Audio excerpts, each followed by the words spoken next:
I think the wealth is going to the top instead of to the people that need it. And that the corporations are gaining too much power over our elections, over our government. So we need to change that. What exactly can we do to change that? Well, at least we're trying to show the politicians that there are lots of us and they better listen to us. So are you saying you don't really have any idea what we should be doing beyond just letting government people know that we don't more of this. like it? If we don't get what we need from government, I don't know what we're going to do next. So if government were to do something, if they were to come out and say, all right, we're going to make an effort, what should they do exactly? They could collect the taxes that the corporations should pay and that the upper 1% should be paying, and that would help.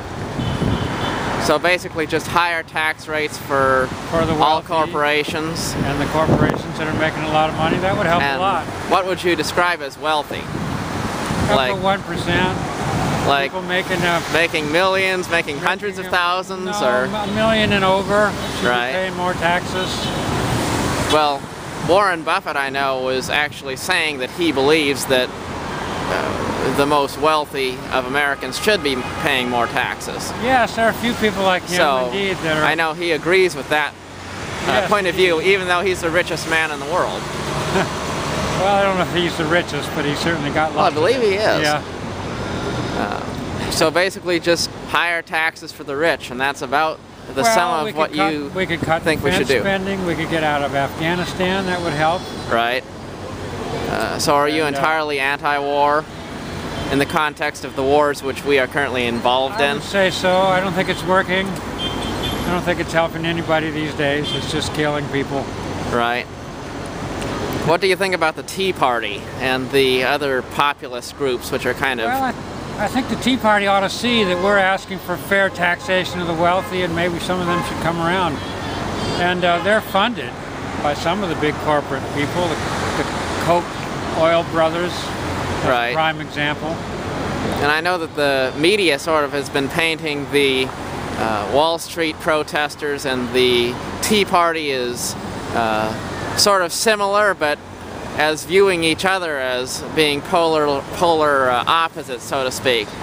Do you think that there's something in common between the two groups? There could be something in common. I think there's distrust of the banks on both sides.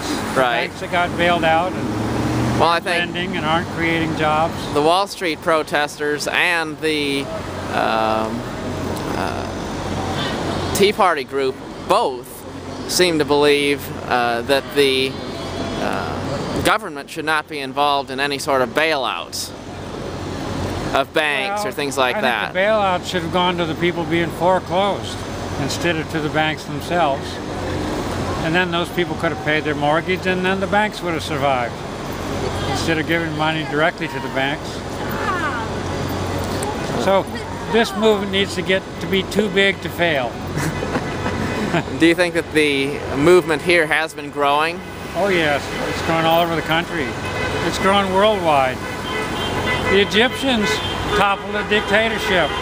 The Tunisians toppled a dictatorship with people in the streets. So it's possible we could get some changes here. And are you in this for the long haul? Oh yeah. Yeah.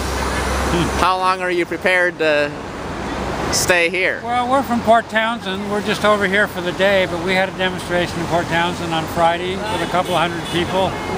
And that's a very small town, so that's a good group of people. Oh, outstanding. Well, you know, I don't know if you're right or anybody's right, but I do believe that free expression is the most important thing of all to us as Americans, and so I think that's outstanding to see something like this happening. Okay. Thanks.